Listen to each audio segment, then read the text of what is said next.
जास्त पिकलेली केळी फेकून न देता 5 मिनिटात बनवा जबरदस्त हलवा। कढईत 2 चमचे तूप गरम करा। आवडीनुसार ड्रायफ्रूट्स सोनेरी करून बाजूला ठेवा। घरी जर जास्त पिकलेली केळी असतील तर ती फेकून न देता हा बेस्ट सॉफ्ट हलवा रेसिपी ट्राय करा। आता मॅश केलेली पिकलेली केळी घाला।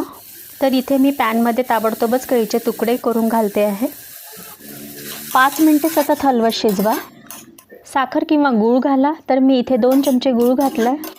मिश्रण घट्ट होईपर्यंत शिजवा।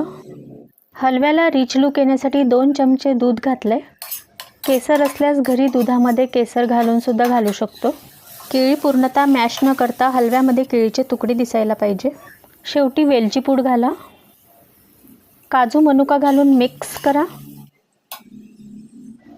तयार आहे हा गरमागरम केळ्याचा हलवा। फॉलो करा अजून सोप्या रेसिपीसाठी।